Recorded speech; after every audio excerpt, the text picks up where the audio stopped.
On May 11th, 1984, at approximately 6:35 p.m., a devastating fire erupted in the haunted castle, a dark ride attraction at Six Flags Great Adventure. The structure, comprised of 17 trailers, had only one side, 9 trailers, occupied at the time of the incident. The fire, fueled by the building's air conditioning system, spread with alarming speed due to the extensive use of highly flammable building materials within the attraction. Investigations later determined that the fire was accidentally started by a 14-year-old boy. He had used a cigarette lighter to illuminate a dark corridor where a strobe light was malfunctioning and inadvertently ignited a foam rubber wall pad. A witness initially perceived the flames as part of the show's special effects before realizing the imminent danger. The incident tragically claimed the lives of 8 teenagers, all between 17 and 18 years old, who were part of a group of 9 that had entered the attraction together. Their bodies were discovered in the same trailer, burned beyond recognition. While 14 individuals, including 4 park employees, managed to escape, 7 survivors required treatment for smoke inhalation. Despite the raging inferno, which produced intense heat reaching 2,000 degrees Fahrenheit and flames soaring 100 feet into the air, the park remained open, with many of its 15,000 patrons unaware of the lives lost.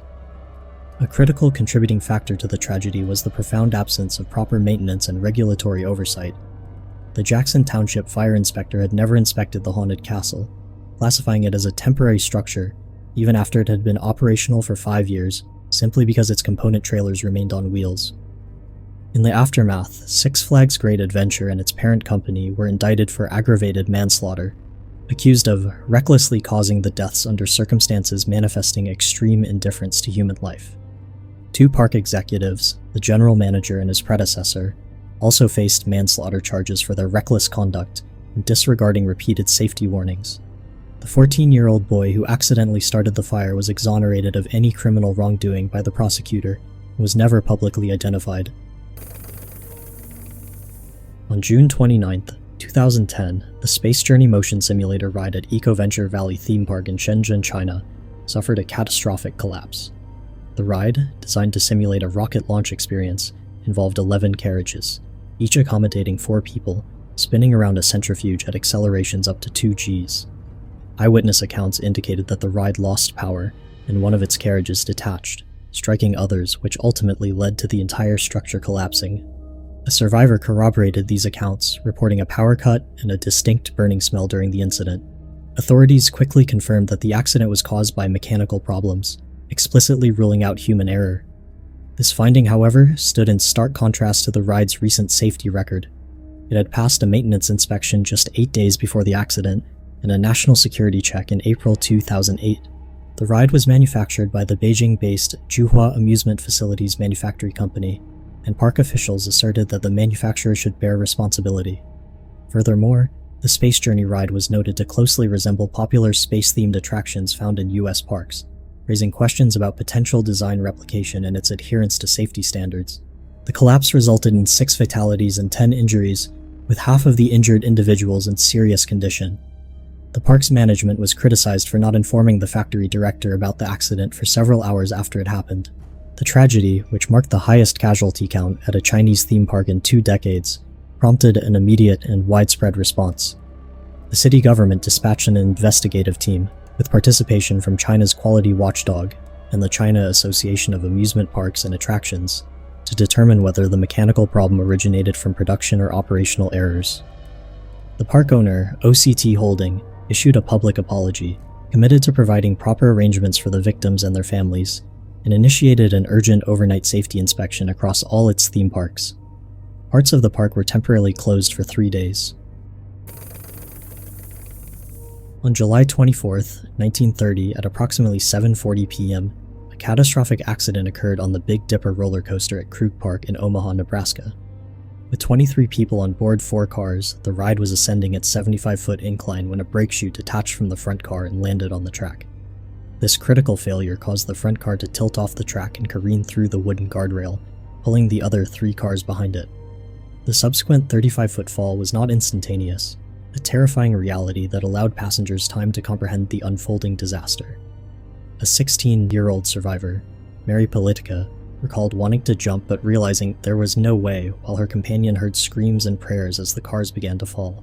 The accident resulted in 4 fatalities: C.H. Stout, 34, Mrs. Gladys Lundgren, 29, Ruth Farrell, 15, and Tony Politica, 22, Mary Politica's brother. Many others sustained grave injuries.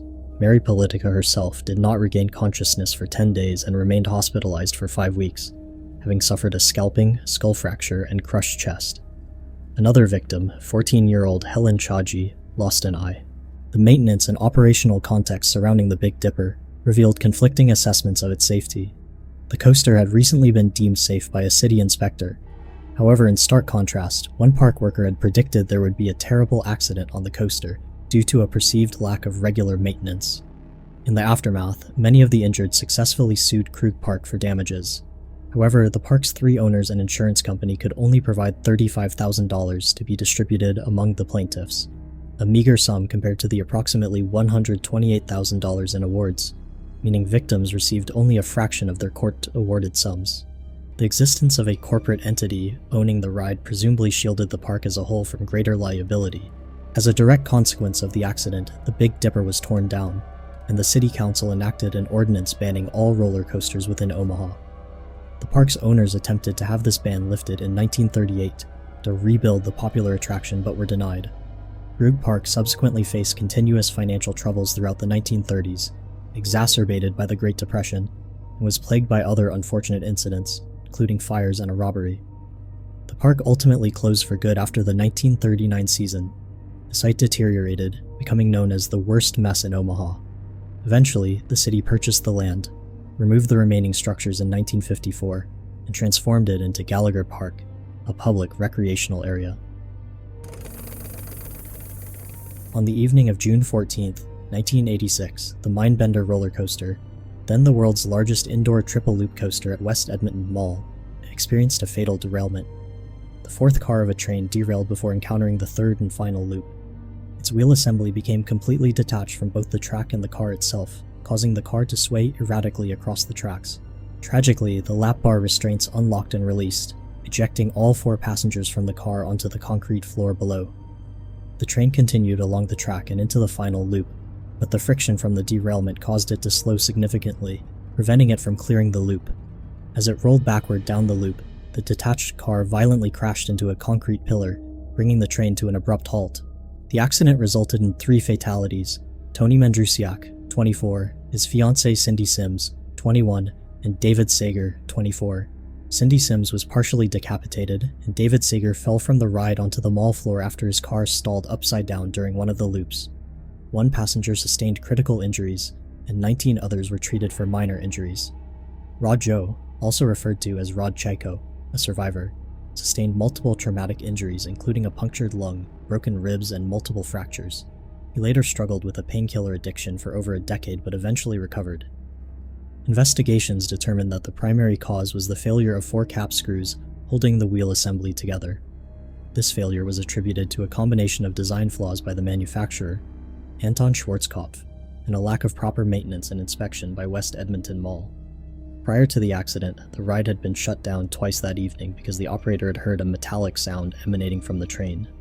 This pre-existing warning sign, though perhaps not fully understood at the time, indicated an underlying issue that was not adequately addressed. Following the tragedy, the Mindbender was closed for several months, undergoing a comprehensive redesign before reopening in January 1987. The existing 4-car trains were converted to 3-car trains, reducing seating capacity from 16 to 12. Significant safety enhancements were implemented, including the addition of redundant safety harnesses, seatbelts, shoulder headrests, and an anti-rollback mechanism. 2 additional wheel assemblies were added to each car, and the ride was made easier to inspect, supported by a rigorous new maintenance program. These extensive modifications proved effective as the ride operated with a perfect safety record from 1987 onwards until its decommissioning. Despite the ride's improved safety record, the Mindbender was finally decommissioned and closed on January 30th, 2023, after 37 years of service, with its trains repurposed for another ride.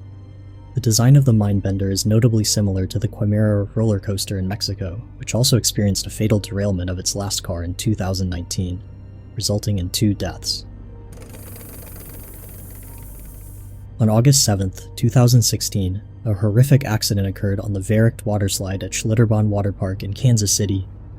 Verruckt, meaning insane in German, was touted as the world's tallest waterslide, standing at 169 feet tall with a 60-degree drop and speeds reaching up to 70 miles per hour.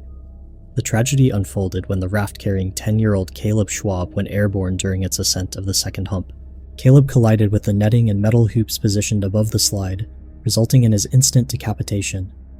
Witnesses described the horrifying scene, with Caleb's brother Nathan screaming, "He flew from the Verruckt," and bystanders observing Caleb's broken neck and a blood trail as the raft entered the run-out pool. 2 adult women also riding in the raft sustained serious injuries, including a broken jaw and a facial bone fracture requiring stitches. The investigation into Caleb's death exposed egregious design flaws, severe maintenance negligence, and a disturbing pattern of cover-ups by Schlitterbahn officials. The design of Verruckt was found to have violated nearly all long-standing industry safety standards. Specific deficiencies included a design that failed to prevent rafts from going airborne, an inability to handle varying raft weights and speeds, and faulty water jets that could not adjust force based on raft weight, making the ride unpredictable. The rafts themselves lacked common safety features to prevent them from flying off the slide, and were not designed with the human body in mind, lacking proper seating or restraints. Critically, Velcro seatbelts were used, which are prohibited as safety restraints by the American Society for Testing and Materials for Amusement Park Rides. Furthermore, metal bars and netting were dangerously placed directly above the section where rafts were known to go airborne, posing a direct hazard to riders. Accelerometer testing just a week before the ride opened also indicated a high likelihood of rafts going airborne, but this data was disregarded. Maintenance records revealed that the braking system had been flagged as a critical issue 23 days before Caleb's death, yet the director of operations, Austin Miles, chose to keep the ride operational. In the immediate aftermath, Schlitterbahn, Kansas City was closed pending inspection, and the Verruckt ride remained permanently closed. Criminal charges were filed, with Jeff Henry and John Schooley facing second-degree murder charges, and Austin Miles and Schlitterbahn Water Park charged with involuntary manslaughter. However, these criminal charges were ultimately dismissed due to procedural issues and improper introduction of testimony and evidence by the Kansas Attorney General.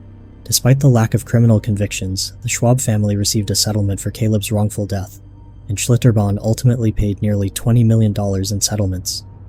The incident severely damaged Schlitterbahn's reputation and financial standing, leading to the park's closure in September 2018. The Verruckt waterslide was subsequently torn down. So what do you think? Which of these terrifying amusement park accidents shocked you the most? Let us know in the comments down below. And while you're at it, buckle up and check out more chilling stories, right here on Unfolded.